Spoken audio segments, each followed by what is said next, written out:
If you don't like cricket or you're just plain tired of it, stay tuned, because this isn't really a story about cricket. Rather about a very wealthy, maybe even spoiled young man who until now has been enjoying the best of two possible worlds. Of all the cricketing stars to emerge in the last few years, Imran Khan perhaps best represents the kind of show business hype that now surrounds the game, for better or worse. In England and Australia, he's attracted almost as much press as a sex symbol as he has as an out-of-form all-rounder, which is a little ironic when you consider he comes from one of the most conservative countries in the world. This is not the MCG or Lords. This is a mosque, and this Muslim worshipper is Imran Khan. Pakistan is one of Imran Khan's two worlds. This is the other.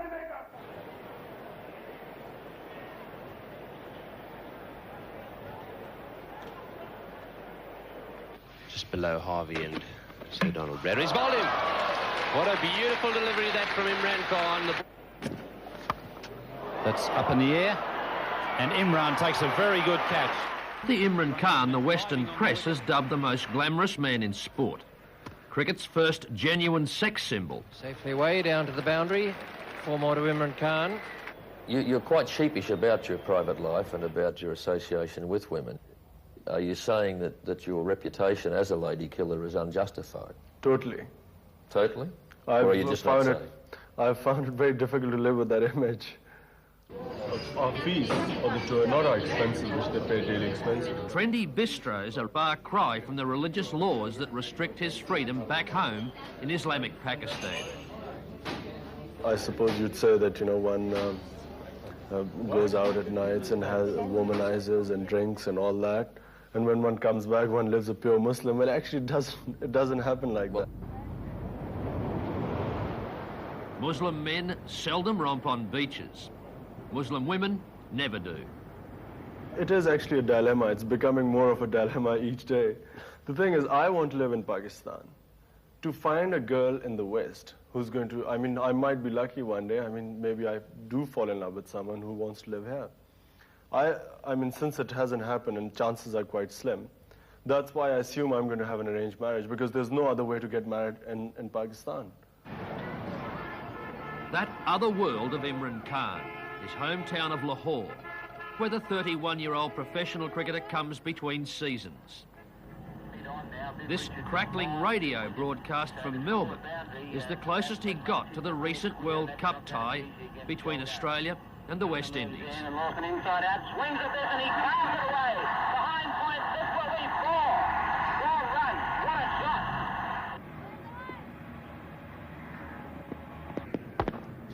Back home at his old family club, he's cautiously keeping his batting in touch while his stress-fractured shin slowly mends. One of cricket's brightest stars admits there's a very real cloud over his career. How would it affect you personally if your injury was so bad it didn't heal and you weren't able to return to the game the way you played it before? I think I would have to leave the game then. I'd much rather leave it than keep lingering on. In fact, this past year has been very, in a lot of ways, has made me aware of what I must start thinking of and what I must do if I'm not playing cricket. And I've been trying to prepare myself. I think I'm more equipped now to deal with a life without cricket than it was before. Yellow. Huh? Yellow. Yellow Shahid? Yellow. If Lahore has a dress circle, Zaman Park, where Imran Khan grew up, very comfortably, is it. For generations, all the men and boys, brothers and cousins in the cricket-crazy Khan family have picked up their first bat and ball to play on this neighbourhood pitch. Would you say that cricket is in fact a sport of the privileged people in this country? Not at all. In fact, there are very few people who, from the privileged classes, who actually play cricket. It's basically played by the masses. Lahore's Aitchison College harks back to the Raj. It also exemplifies that Imran Khan's story is not a rags to riches one. Privilege and opportunity, he admits, have always been his. I think I had these visions that one day I would suddenly become another Bradman. That's a fairly modest view you had of yourself, that you thought you might be the next Bradman. Well, I'll tell you something. When one grows up in very protected environments like Aitchison and Zaman Park, which is where I was for the first 17 years of my life, and I just, had a very sheltered view, and I thought, since I was better than boys of my own age, it was only natural that once I grew up, I'd be better than everyone else. How close to being the Bradman of Pakistan do you reckon you became? Or you're likely to become? Oh, I've given up all hope now. In fact, even now, I think of myself mainly as a bowler who can bat. So you'd regard yourself at least as being a better bowler than Bradman was? Well, certainly a better all-rounder. From the playing fields of Pakistan's Eton to Oxford, where he graduated in politics and economics, as well as cricket. In a way, it's hard to imagine that a man like you, educated as well as you are, and going to Oxford successfully, could find cricket satisfying. Surely there must be frustrations in it for you. Yeah, actually, a lot of people ask me this, and some of my friends here, they keep, implying that I must be quite stupid, or certainly quite brainless, to, pursue a little red ball all day long. Azim. Imran Khan.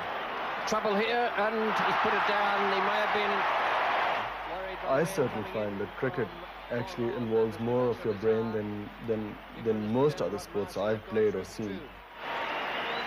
And the crowd loves it.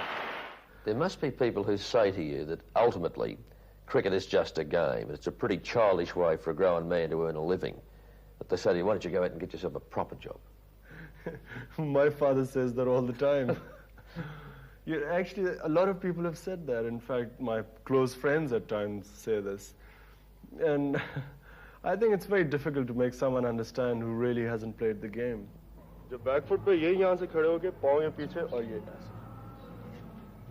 Well, it's certainly, there's so much glamour attached to cricket.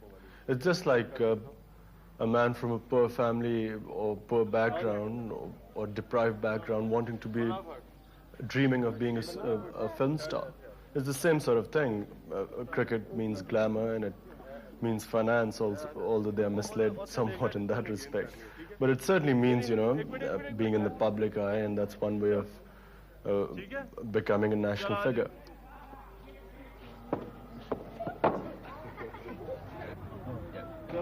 Moving about in his own country with Imran Khan, literally a national hero, is not easy. It's even harder for him. In Muslim Pakistan, the ladies' man is strictly a man's man.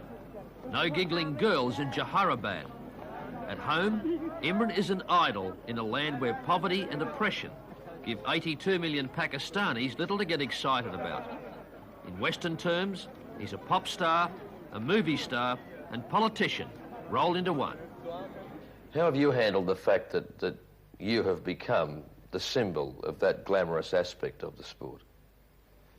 With mixed feelings. It's had its advantages, yet I've, on occasions, found it hard to cope with it living in Pakistan.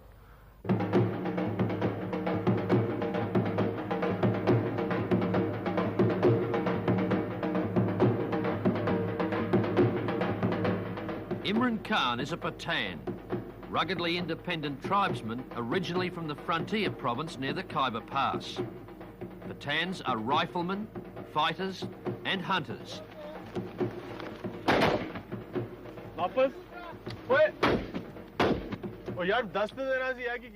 Pathans have been known to be the only race in the subcontinent that has never been conquered. The British never conquered them. That's what we claim. So you'd say that they're a very proud people? Yeah, and they've got a tradition of, being very warlike. The Russians are finding that out. You're quite obviously a proud man, but it could be said that sometimes your demeanour on and off the field borders on arrogance. Well, when at first time when people came up with these allegations, I was really shocked. And even now, I've never ever considered myself arrogant, which is what I've been accused of, or a snob. I think it's partly been the reason that I've been very shy. I mean, when I first started playing cricket in front of crowds, I was really embarrassed all the time if I was feeling on the boundary line. You know, if someone said anything to me, I'd just be sort of blushing away, and I just couldn't cope with playing in front of so many people. Imran Khan is not shy about his privileged life in Lahore.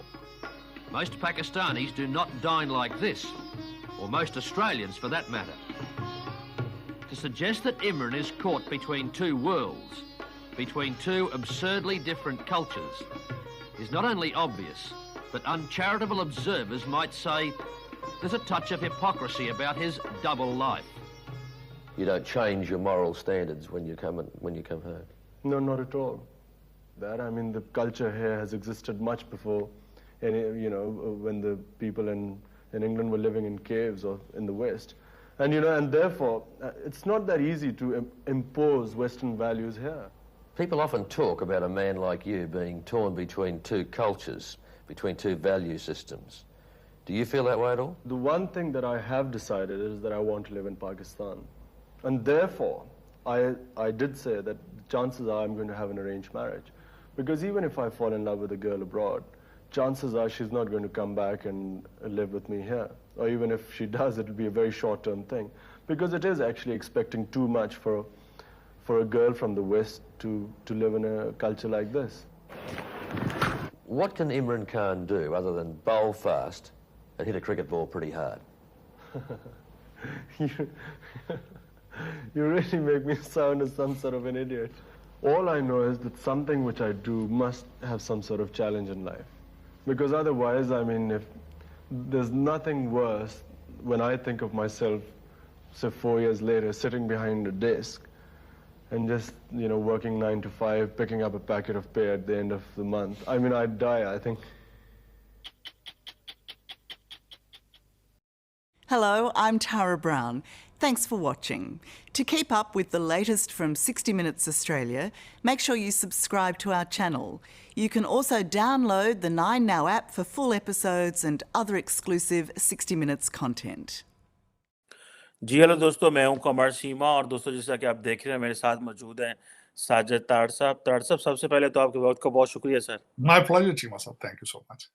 ताड़ साहब, पाकिस्तान के अंदर कारोबार तो हो नहीं रहा। मैं आज पढ़ रहा था कि पाकिस्तान की जो एक्सपोर्ट्स हैं मिडिल ईस्ट में वो 12% कम हुई हैं, बल्कि ये भी हैरानगी की बात है कि हमारी एक्सपोर्ट्स वहाँ पे जा रही हैं। दूसरी तरफ सियासी तौर पे दंगल चल रहे हैं, पकड़ा पकड़ाई हो रही है। जो पीटीआई इमरान खान की पार्टी है वो कहती है कि हम जाके वो यूरोपियन एम्बेसडर्स को और डिप्लोमेट्स को शिकायतें लगा रहे हैं कि देखें मुल्क किस तरह चल रहा है। इंडिया के अंदर एक और सिचुएशन चल रही है, वहाँ पे नरेंद्र मोदी साहब अपना सिक्का जमाने की बातें कर रहे हैं।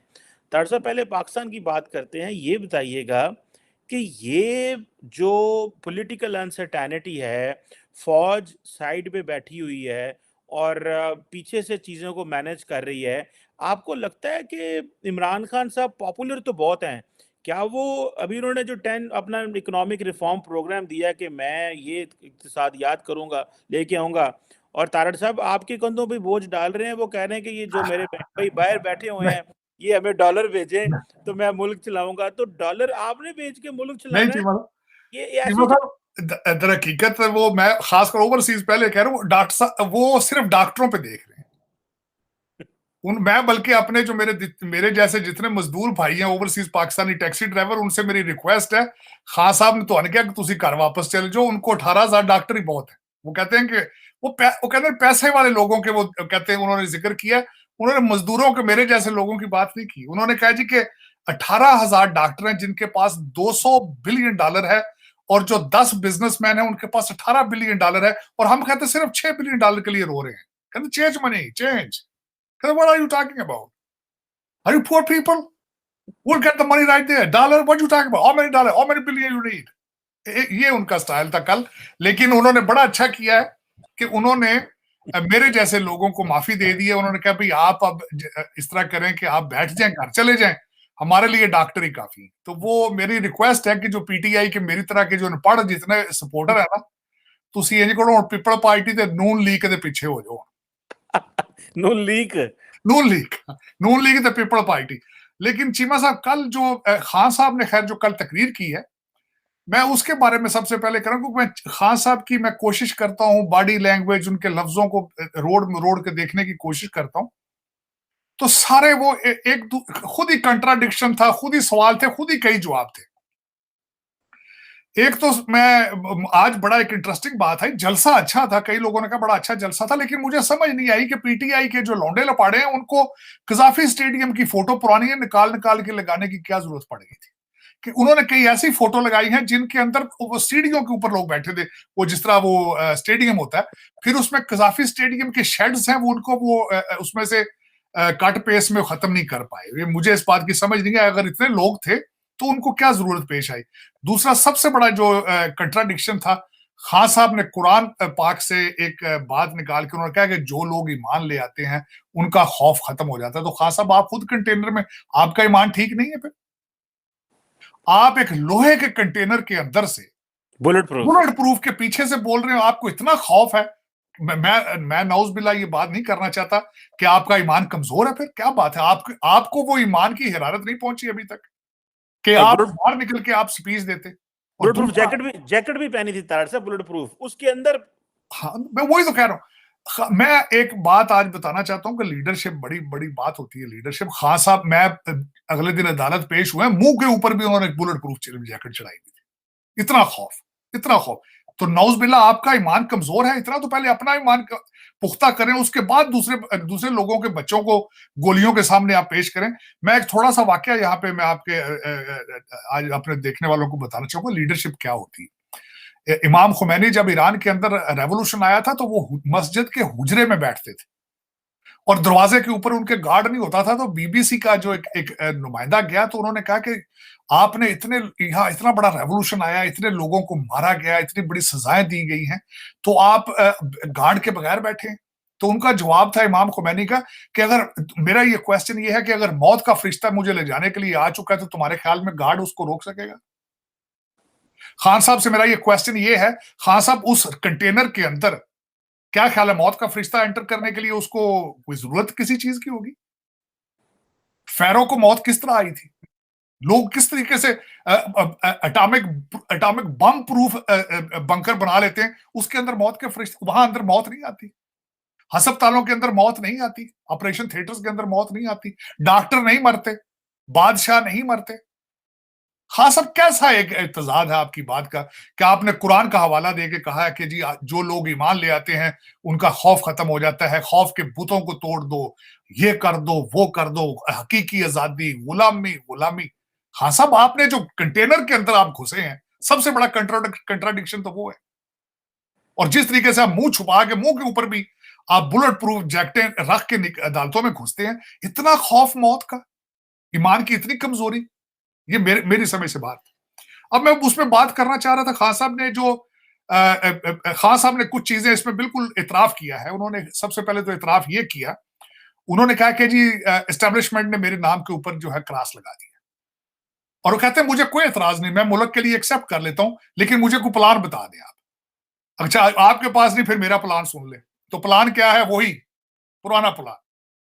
कहते जी वो मैं यहाँ कानून की, कहते मैं थाना कचहरी खत्म कर दूंगा, प्लाटों से कब्जे ओवरसीज पाकिस्तानियों के खत्म हो जाएंगे, वो डॉलरों की बोरियां लेकर आएंगे, दूध की नहरें चल जाएंगी। खान साहब, 3.5 साल में कितने थाने कचहरियां आपने पहले ठीक की हैं? कितने ओवरसीज पाकिस्तानीज के प्लाटों से कब्जे आपने छुड़ाए थे पिछले 3.5 साल में? आपने, कहते हैं टूरिज्म आप ठीक करेंगे, जुल्फी बुखारी को आपने टूरिज्म में बिठा दिया था, उसने पीटीडीसी सारी बंद कर दी थी। आज तक वो 200-250 मुलाजिम पीटीसी का तड़पता फिर रहा है सड़कों के ऊपर। खान साहब, ये ट्रक की बत्ती ना अब किसी और मुल्क के लोगों को दिखाएं आप, शायद वो मान जाए। यहां आप 3.5 साल हुकूमत करके अपना रिकॉर्ड बना चुके हैं, मेरी ये गुजारिश। उसके बाद खान साहब ने लोगों से हाथ बड़े खड़े करवाए, उन्होंने कहा जी आप आइन को बचाओगे, आप सुप्रीम कोर्ट को आप सपोर्ट करोगे। खान साहब, आइन की धज्जियां आपने उड़ाई। 1 मिनट के लिए मैं 22 करोड़ लोगों से पूछना चाहता हूं, खान साहब अगर आइन को मानते और उस असेंबली के अंदर आज बैठते वहां पे एज एन अपोजिशन लीडर, तो आज पाकिस्तान के हालात क्या होते?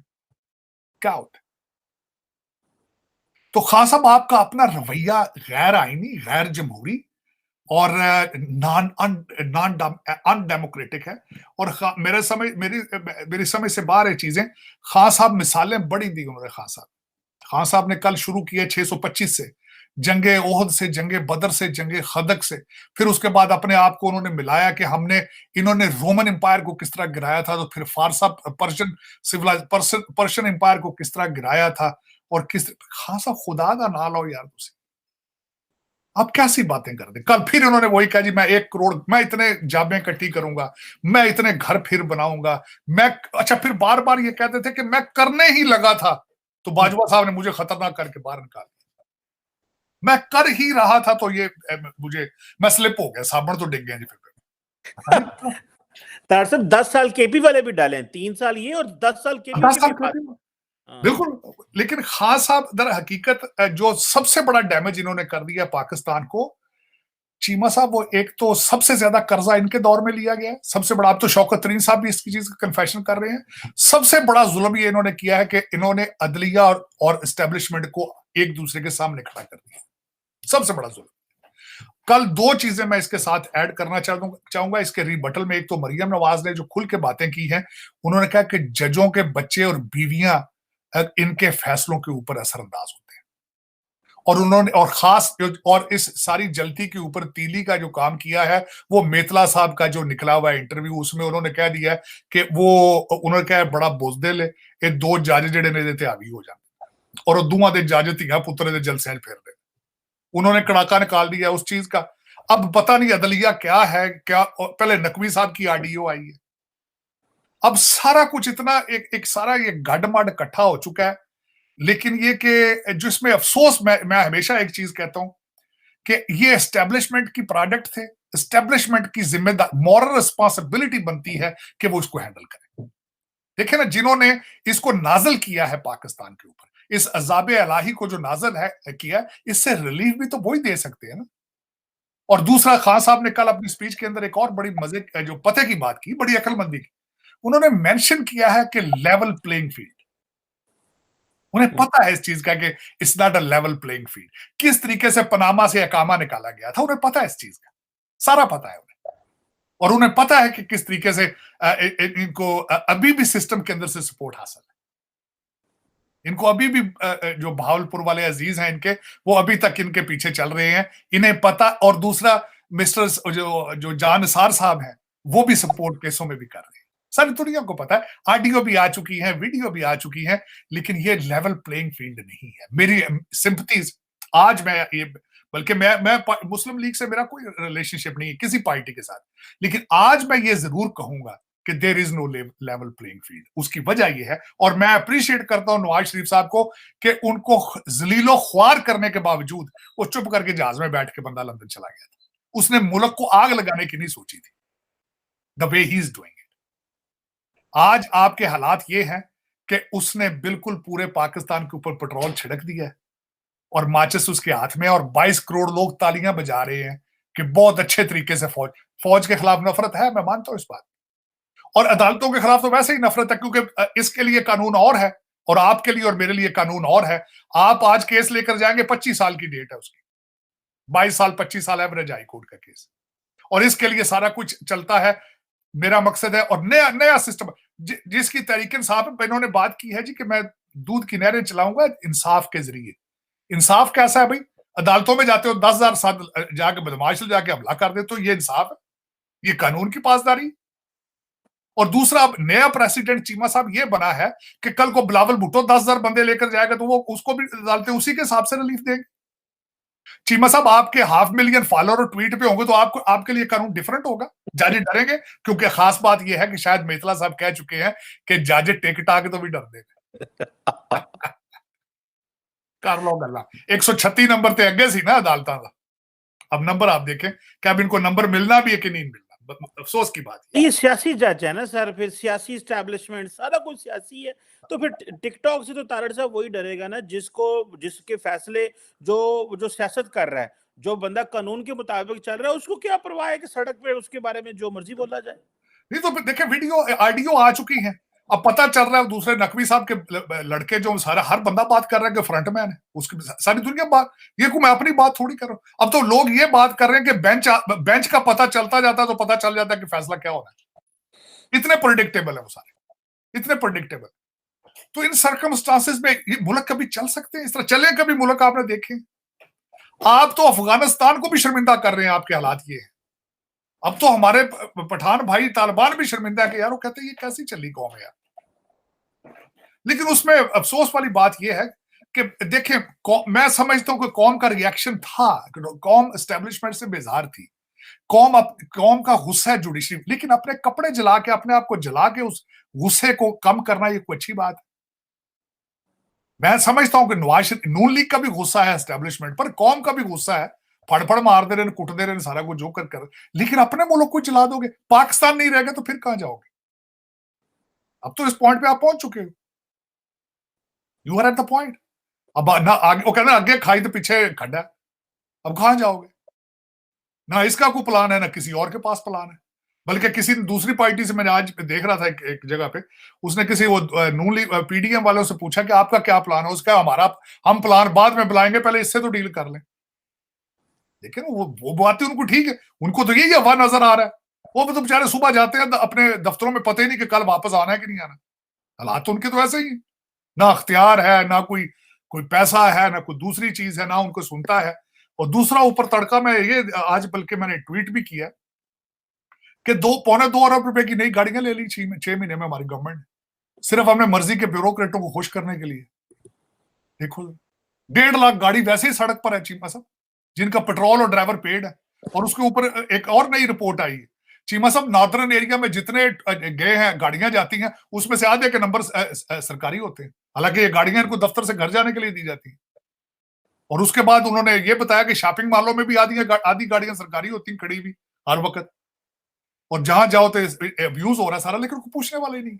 और आज बल्कि वही जब मैं रिपोर्ट पढ़ रहा था, उसमें एक और जो होशरुबा चीज ये थी कि ये जो ब्रिटिश ये जो गाड़ियां हमारी चल रही हैं, ये तो देखिए ना, ये CSS PCS ये कौन करते हैं? ये तो सिस्टम तो चला के गोरा गया था ना, ये CSS इम्तिहान तो गोरे बना के गए हैं। ये वही हमारे बच्चे कर रहे हैं, कोई इंग्लिश करके कर। लेकिन देखें इंग्लैंड के अंदर, पूरे मुल्क के अंदर सिर्फ 86 गाड़ियां सरकारी, सिर्फ 86 गाड़ियां, और जो लेके जाता है सरकारी अफसर, उसको पता नहीं कितना उसको कितना पेपर वर्क करना पड़ता है। लेकिन आप इतने पूछने वाला बंदे को, बल्कि नई गाड़ियां इस वक्त ये भी सुना जा रहा है कि नई गाड़ियां जो अपने मर्जी के ब्यूरोक्रेट्स को देते हैं, हर एक को नहीं देते, बतौर रिश्वत, बतौर खुश करने के लिए, नवी गड्डी लै जाओ ਤੁਹਾਡੇ ਵਾਸਤੇ, ਤੁਹਾਡੇ ਬੱਚੇ ਜਾਸ਼ਾ ਸਿੱਖ ਲੈਣਗੇ, ਉਹ ਮੁੰਡਾ ਵੱਡਾ ਹੋਇਆ ਹੁਣ ਤੁਹਾਡਾ ਭਜਾਇਆ ਕਰੇਗਾ ਗਲੀ ਦੇ ਵਿੱਚ। लेकिन चीमा साहब दर हकीकत इस वक्त जो हालात आपके सर्कमस्टांसेस चल रहे हैं, बल्कि खास साहब ने कोई चीजें जो बड़ी कई अपने, खैर उनकी स्पीच बड़ी बहुत अच्छी मैं समझता हूं कि आंखें खोल देने वाली थी। उसमें खासकर एक ये भी बड़ी बात उन्होंने की है कि दुबई, ब्लूमबर्ग की रिपोर्ट के मुताबिक दुबई में सबसे आपने इतने $1 बिलियन की प्रॉपर्टियां ली हैं। आई विश के IMF वाले वो ट्रांसलेट करके इनकी स्पीच भी सुने। और उन्होंने कहा है कि मुल्क कमजोर है, पाकिस्तानियों के पास बहुत पैसे। ऐसी बात है। तार साहब एक बात और भी आपसे करना चाहता हूँ, ये इलेक्शंस के हवाले से कहा जाता है कि जो 1970 के इलेक्शन हुए थे, जो जनरल इलेक्शन हुए थे, उस वक्त 2 बड़ी पार्टीज अवामी लीग और शेख मुजीबुर रहमान साहब की और जुल्फकार अली भुट्टो साहब की पीपल्स पार्टी, इलेक्शंस ना वो रिजल्ट ना माने, मुजीबुर रहमान 6 पॉइंट फार्मूला लेके आ गया। आप समझते हैं कि जो इमरान खान ये कह रहे हैं कि आज पाकिस्तान में बांग्लादेश वाले हालात हैं कि जिस तरह शेख मुजीबुर रहमान को इलेक्शन नहीं दिया गया था और माना गया था, इसी तरह मुझे भी इलेक्शन नहीं दिया जा रहा, और ये जो इलेक्शंस मुलतवी हो रहे हैं, आपको लगता है कि इमरान खान ये जो बांग्लादेश की बात कर रहे हैं कि उस तरह जिस तरह पाकिस्तान टूटा था, आज फिर पाकिस्तान टूट सकता है अगर खुदा न खास्ता ये जिस तरह इमरान खान बात कर रहे हैं? आपको लगता है कि ये जो इलेक्शन मुलतवी हो रहे हैं, पोस्टपोन हो रहे हैं, जारी बात है एस्टैब्लिशमेंट चाहती है, जुडिशरी सुनने में मुझे यही पता चला कि रोकना चाहते हैं वो इसको, ये इमरान खान पॉलिटिकल टेम्परेचर, आपने कहा कि उन्होंने तेल छिड़क दिया पूरे पाकिस्तान में, आपको लगता है कि जो पॉलिटिकल टेम्परेचर बढ़ा हुआ है इलेक्शन पोस्टपोन हो रहे हैं, शेख मुजीबुर रहमान वाली और भुट्टो साहब वाला कोई एनवायरनमेंट नजर आ रहा है अगर इलेक्शन नहीं होते तो? नहीं, उसमें एनवायरनमेंट इसलिए नजर नहीं आता चीमा साहब, मुजीबुर रहमान इतना वो, मैं मानता हूँ बात, उन्होंने 80%, सबसे पहले तो मैं ये बताना चाहूंगा बांग्लादेश पाकिस्तान का 60% हिस्सा था वो, और दूसरा वो सिर्फ 2 सीटें हारे थे, बाकी सारी सीटें वो जीत गए थे मुजीबुर रहमान। लेकिन खान साहब का मसला ये है कि वो टेबल पे तो बैठने नहीं चाहते ना, जो कि बहुत बड़ी गैर जमहूरी और गैर सियासी बात है, किसी से बात नहीं करना चाहते।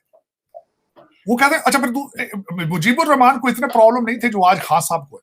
खान साहब को तो मर्जी का फैसला ना हो तो जज पसंद नहीं, मर्जी का इलेक्शन कमिश्नर ना हो तो वो पसंद नहीं, मर्जी का आर्मी चीफ ना हो तो वो पसंद नहीं। वो तो सिर्फ चाहते हैं ना मेरी लोग वो कहते हैं जो मैं कहता हूं वो ठीक है, बाकी सारा कुछ गलत है। अब इसका हल क्या करेंगे आप? इलेक्शन कराते हैं, इलेक्शन हार जाते हैं, फिर क्या बनेगा? मैं एक मिसाल देता हूं। वो खास साहब ने तो मैं यहां पे एक चीज एंडोर्स जरूर करूंगा।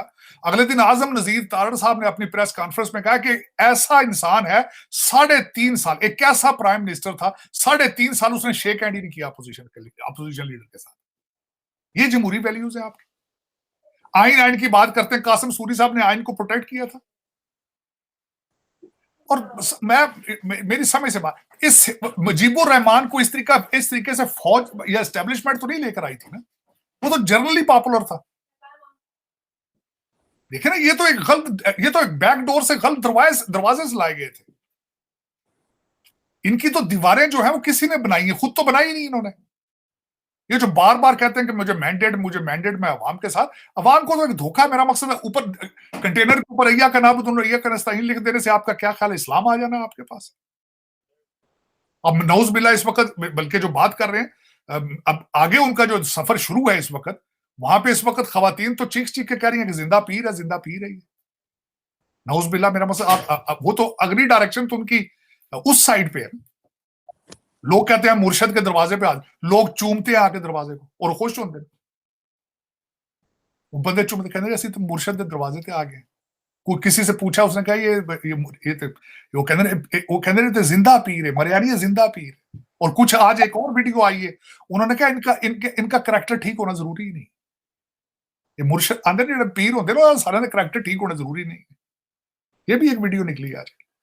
लेकिन दर हकीकत उसमें कसूर इनका नहीं है, कसूर 22 करोड़ लोगों का है। उसकी वजह यह है पोखना तो कोबर निकल गया। तुसी कभी जाके आपने वो जो एफबीआर का जिस बंदा, वो सीएसएस अफसर ने लेटर लिखा है, उसने कहा या मुझे रिश्वत की इजाजत दी जाए तो या मेरा इस 1 लाख रुपए ना खर्चा नहीं चल रहा। उसने बिल्कुल सही लेटर लिखा है उसने। और मैं समझता हूं कि ठीक, जाओ भाई, आप सपोर्ट करो, हकीकी आजादी लो, लेकिन खास साहब से ये तो जाके पूछो, खास साहब हमारा बजट किधर है, हम किस तरह जिंदगी गुजारें? आपने जो बताया ओवरसीज पाकिस्तानी पैसे लेकर आएंगे, वो ना लेकर आए तो फिर क्या बनेगा? लोकल क्यों नहीं है कि उसका हल ढूंढा जाता? अगर एग्रीकल्चर कंट्री तो उसकी प्लाटिंग बंद करो यार। आप सबसे बड़ा इस वक्त आपका सपोर्टर जो है मलक रियाज है, वो सुना 50 करोड़ भी जो घर से निकला है वो मलक रियाज का था, क्योंकि खान साहब ने उसको ओबलाइज किया है। उसके पैसे पाउंड जो अरबों पाउंड वापस ला के प्लेट में रख के खान साहब ने दिए। सबसे बड़ा फाइनेंसर तो वो है। देखिए, मुझे कभी किसी पढ़े लिखे बच्चे से मैं ये पूछे, खान साहब से ये पूछे, खान साहब आपका प्रोफेशन क्या है? You are a full time politician. सियासत जो है वो तो एक पब्लिक सर्विस है, ये कारोबार तो है ही नहीं है। ये बच्चे पता नहीं क्यों जमहूरियत की हिस्ट्री क्यों नहीं पढ़ते जाके। ये पहले आप पैसा कमाते हैं, कामयाब होते हैं, फिर सियासत में आते हैं एज ए कम्युनिटी वर्क। यहां आके दिहाड़ियां नहीं लगाते आप। मेरा ये क्वेश्चन है, खान साहब का प्रोफेशन क्या है? खान साहब ने फिर इस वक्त आके इस स्पीच में फिर क्या, उन्होंने कहा मैं कैप्टन था, आज भी मैं आखिरी बाल तक खेलूंगा। खान साहब, ये क्रिकेट का मैच थोड़ी, तुम 75 साल दे हो गए हो। खान साहब, दिस इज पाकिस्तान है, इन क्रिकेट मैच इन जुए तो ना लाओ इन प्लीज। ये खान साहब अभी भी समझते मैं क्रिकेट मैच खिलौता 1970 कहते हर बंदा कहता था हार जाएंगे, मैं वाहिद आदमी था पाकिस्तान में जो कहता इलेक्शन जीतूं, हम मैच जीतेंगे, आज आखिरी बाल तक खेलो। खान साहब उसको पिच बना के बैठे ने, पाकिस्तान उजड़ गया, मेरा मकसद उत्थे हालात कोई नहीं है। लेकिन चीमा साहब कोई रिलीफ नजर नहीं आती, ना स्टेट ऑफ पाकिस्तान के लिए, ना किसी शहरी के लिए रिलीफ नजर नहीं आ रही। खतरे के अलामत, खतरे की घंटियां बज रही हैं, अलार्म बज रहे हैं इस वक्त। और करप्शन एक्सट्रीम पर है इस वक्त भी, और डाके पड़ रहे हैं बेबहा, रिपोर्टिंग नहीं हो रही है। और बस एंकर जो है वो सारा दिन वो जो अपनी पीसीआर गाड़ियां लेके आगे पीछे इनके फिरते रहते सारा दिन। बल्कि जलसा जो सबसे बड़ी बात ये थी, मैं समझता हूँ ये सबसे ज्यादा इंस्पायर्ड है ये बॉलीवुड से और हॉलीवुड से। जलसा कम था, वो एक शो था पूरा, क्योंकि हर 5 मिनट बाद खान साहब वो वीडियो चला इशारा करते थे, फैसल गाना ला दे भी वो नाल कहते अल्लाहू अल्लाहू, नाल कहते ओए फैसल गाना ला दे, ओ कुड़ियां चढ़ना पियां सन, ओए फैसल वो चला ऑडियो वीडियो म्यूजिक, पता नहीं ये कौन क्या चाहता। मैं आपको पहले भी कहता हूँ कि इनके फाउंडर तो वो डीजे बट है भाई। खान साहब का जोर कम है पीटीआई में, डीजे बट का ज्यादा है। खान साहब तो आते हैं ना मेरा कंटेनर छुप के, जोर तो लगता डीजे बट का, जो सारी दिहाड़ी बह के वो गाने लिखता केड़ा गाना बरारू लाख दा लाना है तावला दा लाना है। लेकिन एम्बैरसिंग किसी का कोई भी इसमें कोई किसी के पास कोई काम नहीं, किसी के पास। तारसब कहा जाता है कि मुस्लिम लीग नून जो है उनकी सियासत जो है वो खत्म हो चुकी है, उनकी पार्टी के जो लीडरशिप है वो बूढ़ी है, वो जवान नहीं है, मरियम को वो कोई एक्सेप्ट नहीं कर रहा, हमजा जवान है लेकिन बाहर बैठा हुआ है, नवाज शरीफ यहाँ पे नहीं है, कोई नारा उनके पास नहीं है। तो एस्टैब्लिशमेंट को आपको लगता नहीं मुश्किल पैदा होगी? इतने पॉपुलर इमरान खान के सामने कोई सियासी तौर पे पंजाब में टिक तो रहा नहीं, उनके मुकाबले में कोई बयानियां तो है नहीं है। तो क्या आपको लगता है कि अगली दफा अगर इमरान खान तो डिस्क्वालिफाइड होंगे लेकिन उनकी पार्टी पावर में होगी, आपको ये सिनेरियो नजर आ रहा है? नहीं, लेकिन एक मैं दो चार चीजें मैं बताना चाहूंगा। एक तो बात है आपकी बिल्कुल ठीक है, इमरान देखें ये जो लाहौर है ये नवाज नून लीग का गढ़ था, अब उनके लिए गड़ा बन गया वो। और दूसरी एक बात ये मैं आपको बता दूं, खान साहब जेल से डरते घबराते इसलिए क्योंकि उस साइड पे वन मैन शो है। आपको ये पता होना चाहिए, मैं याद कराना चाहता हूँ, लॉन्ग मार्च में खान साहब जिस जलसे में नहीं जाते थे बंदे को नहीं होता था सामने खड़ा। तो दर हकीकत ये वन मैन शो है, उनके पीछे घेरे बहुत हैं इस वक्त लोगों के, वो चाहते हैं या जेल में चले जाएं और हम वारदात डाल दें।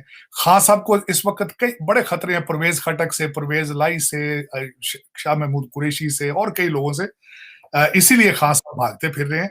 लेकिन ये कि खान साहब का हल, वो कहते हैं जवेद चौधरी साहब ने एक दफा कहा था कि हल यही है, या तो इनको एक दफा हुकूमत पकड़ा दें, 6 महीने बाद फिर इन्होंने गिर जाना, या वो हल है, तो या फिर डिस्क्वालीफाई हो जाए तो फिर ये वो हल है उसका। लेकिन देखें ना, उसमें नून लीग का गिला बिल्कुल बजा है कि उनको लेवल प्लेइंग फील्ड होना चाहिए उनके पास लेवल प्लेइंग फील्ड नहीं है। आपकी रियासत ने उनके साथ ज्यादती की, आपकी जुडिशरी ने उनके साथ ज्यादती की। अगर जिन कवानीन के ऊपर नवाज शरीफ को डिस्क्वालीफाई किया था, खान साहब 10 दफा डिस्क्वालीफाई होते हैं उन पे आगे। बिल्कुल सही कह रहे हैं। तो तार साहब एक हाँ जी एक आखिरी जो सवाल एक बड़ा जो रहता है वो प्राइम मिनिस्टर मोदी इंडिया वाला है। ये भारत जो है, अगर आप जिसमें शुरू में इंट्रो में कह रहा था कि prime minister Modi strong man है इस वक्त, वो इंडियन हाई कमिश्नर, वो जो कनाडा वाले हाई को बुलाते हैं, एम्बेसडर हाई कमिश्नर को बुलाते हैं, प्रोटेस्ट करते हैं, वो अमेरिका से नाराज हैं, वो इंग्लैंड से नाराज हैं। ये इंडिया में आप क्या देख रहे हैं? ये जो डेवलपमेंट्स हो रही हैं, इससे प्राइम मिनिस्टर मोदी ज़्यादा मजबूत होते आपको नज़र आ रहे हैं? और ये जो बरतानिया और अमेरिका और जो कनाडा को वो कह रहे हैं कि आप हमारे जो वियना कन्वेंशन का ख्याल करें, हमारी जो प्रॉपर्टीज़ हैं, हमारे जो लोग हैं उनका ख्याल करें, लेकिन ये जो प्रोटेस्ट भी हो रहे हैं पूरी दुनिया में, इससे क्या, व्हाट्स गोइंग ऑन, आपको क्या लगता है कि ये क्या है? और इससे आपको लगता है कि at the end of the day prime minister Modi की पॉलिटिक्स जो है वो मजबूत होने जा रही है? How do you see this? इसको मैं इसका बैकग्राउंड बताना चाहता हूँ खान साहब, चीमा साहब। उसकी सबसे बड़ी वजह एक ये है कि पिछले तकरीबन 15 साल से 10-15 साल से देखें नेशनलिस्ट मूवमेंट्स चली थी पूरी दुनिया में, और पॉपुलरिज्म और अथॉरिटेरियनिज्म जो है वो सारी जगह पे पॉपुलर हुआ था, ये इसमें कोई शक नहीं है। जहां डोनाल्ड ट्रंप आया, यहाँ पे ब्रेक्सिट हुआ था, मैक्रा आया था, अरब स्प्रिंग आई थी, मोदी साहब आए थे, खान साहब आए थे। दर हकीकत ये जमहूरियत के फ्लॉज थे, जमहूरियत डिलीवर नहीं कर पा रही थी। और वाकई इस वक्त क्योंकि मेरी नजर में जो भी सिस्टम क्रिएट होता है चीमा साहब, जब तक उसको आप रिफॉर्म नहीं करते टाइम टू टाइम, तो उसमें फ्लॉज आ जाते हैं, क्रैक्स आ जाते हैं। जमहूरियत में अब कई क्रैक्स आ चुके हैं। एक उसकी मिसाल ये है कि पहले जर्नलिज्म होता था, अब मीडिया एंटरप्राइज है। इस वक्त जितने आपकी पूरी दुनिया का एक फैशन है कि जितने करप्ट बिजनेसमैन हैं उन्होंने अपने चैनल बना के अपनी इनकम का, एक तो वो गवर्नमेंट को ब्लैकमेल करते हैं और दूसरा उनको वो यूज करते हैं फॉर द माइंड मेकिंग। अब जो सियासत है, जमहूरियत है, it has become a political engineering. Election has become an art. इस आप खास तरीके से करें तो उसमें फ्लेवर सारा डेमोक्रेसी का है, मार उसमें वोटर खा रहा है। अब उसमें बात यह है कि इस वक्त ना सिर्फ वहां पे, पूरी दुनिया में ये हालात कि इस वक्त, और दूसरा एक सबसे बड़ी एक बात ये हुई है कि चाइना ने पिछले 30 सालों में तरक्की करके दुनिया को ये एक और चीज बता दी है कि one party rule is better. जब एक बंदे के पास अथॉरिटी होती है, ही कैन गवर्न बेटर। उसने ये दूसरा सिग्नल साथ किया है। तो इस वक्त ये जो डिक्टेटर टाइप माइंडसेट है, it's not only in India, it is popular everywhere. अब यहां पे मैं अमेरिका की मिसाल देना चाहता हूं, जिस तरीके से अब रिपब्लिकन्स को यहां पे कहा जाता है होम ग्रोन टेररिस्ट। यहां पे 6 जनवरी को इबरत का निशान बना दिया गया है, लेकिन ब्लैक लाइव मैटर ने जब व्हाइट हाउस पे अटैक किया है तो उनको नहीं पूछा था। अब इस वक्त यहां पे भी, इस वक्त आपने देखा होगा पिछले हफ्ते डोनाल्ड ट्रंप को अरेस्ट करने के मंसूबे बनाए जा रहे थे, लेकिन हंटर बाइडन का जो लैपटॉप है या उसकी कोई इन्वेस्टिगेशन नहीं हो रही है। तो ये ना सिर्फ वहां पे, इस वक्त जो देखें ना, गांधी साहब का जो सिलसिला बना है भारत के अंदर, आप देखें कि किस अभी उनके पास अपील का हक मौजूद है, लेकिन असेंबली से निकाल दिया गया। तो दर हकीकत ये इसमें पॉपुलरिज्म है, अथॉरिटेरियनिज्म है, वन पार्टी रूल की तरफ है। इसमें मार कौन खा रहा है? वोटर खाता है। इसमें मार खाती है जो लोग फार राइट पे नहीं है, जो फार लेफ्ट पे नहीं है, जो मिडिल ग्राउंड पे है, जो मिडिल ग्राउंड पे ओपिनियन रखते हैं। उनकी कोई लीडरशिप, उनकी रिप्रेजेंटेशन कोई नहीं इस वक्त। ये इस वक्त पूरी दुनिया का मसला है, सिर्फ भारत का नहीं। हाँ, दूसरी बात ये मैं करना चाह रहा था, वो आजकल जो खालिस्तान का सिलसिला जो बन रहा है, उसमें चीमा साहब यहाँ पे खासकर जहां में हम बैठे हैं इस वक्त, सैन फ्रांसिस्को अमेरिका में, वॉशिंगटन डीसी के अंदर भी कल एक प्रोटेस्ट हुआ फिर दोबारा, जिसमें वहां पे एक हमारे दोस्त ही थे जर्नलिस्ट, जिनके खिलाफ वो उन्होंने गलत जबान इस्तेमाल की और उनको वहां डराया धमकाया भी और उनको तशद्दुद का भी निशाना बनाया। मैं उसको डेफिनेटली आई कंडेम देम। बल्कि खासकर आप जब इन मुल्कों में रहते हैं, सिविलाइज कंट्री है, आप प्रोटेस्ट करने का हक रखते हैं, लेकिन सिविलाइज मैनर। ये जरूरी नहीं है कि आप गिराओ जलाओ और जहां जाए वो दंगा मुश्ती, अच्छा नहीं लगता। और खासकर इसमें ये है बड़ी, जो मैं एक दूसरी चीज नोट की है, मैंने लंदन में भी नोट किया, जब वो हमारे एक सिख भाई जब चढ़ गए झंडा लेके, झंडा चेंज करने के लिए, वो भी गलत किया उन्होंने। लेकिन ये मैं बताऊं, ये बड़ी थिन माइनॉरिटी है, इसमें कोई ज्यादा लोग नहीं थे। मैंने डीसी के सामने भी देखा है, एम्बेसी, भारतीय एम्बेसी के सामने ज्यादा 20-25 लोग होंगे। इंग्लैंड में भी हुआ तो 20-25 लोग थे, तो सैन फ्रांसिस्को में भी इतने ही लोग थे। लेकिन इसको ये लगा लेना कि सारे सिख शायद अब निकल आए हैं बाहर और ये कर रहे हैं, this is not how it is. ज्यादातर पढ़े लिखे मैंने देखा है कि जो सिख बरादरी के हमारे भाई हैं, they are very loyal to India, they are very patriotic to India. This is not fair कि उनको सबको एक तराजू के साथ देखा जाए। ये बिल्कुल ज्यादती हुई है, मैं कंडेम करूंगा इस चीज को, नहीं होना चाहिए था इस। और बल्कि ये एक बात जरूर है कि जब एक भी बंदा कोई ऐसी चीज करता है, पूरी कौम पर असर पड़ता है उसका। इसलिए मैं चाहता हूँ, एक मैसेज देना चाहता हूँ कि इज्तनाब करना चाहिए, सिविलाइज मैनर में रहना चाहिए। बड़ी गलत लैंग्वेज इस्तेमाल की गई है वॉशिंगटन डीसी के सामने एक हमारे सिख भाई की तरफ से ज्यादती की गई। बिल्कुल ठीक कह रहे हैं। मेरा ख्याल है इसको जो है, जैसे आपने कहा कि सिविलाइज तरीके से अपनी डिफरेंस ऑफ ओपिनियन देना चाहिए, और ये कहना कि ये जो ट्रेंड्स इमर्ज कर रहे हैं कि आप एक कॉन्स्टिट्यूशन, एक मुल्क के नीचे रह रहे हैं और फिर वहाँ पे एक सेपरेटिस्ट गेम माहौल बनाना चाहिए, मूवमेंट चलाना चाहिए, मेरा ख्याल है ये कोई ना तो मुमकिन है, ना ही एक्सेप्टेबल होना चाहिए, और ये उन्हीं के कॉज को शायद इसका नुकसान होगा। Anyhow, thank you very much, Sajid Tar Sahab. Sorry to always play your talk. Thank you.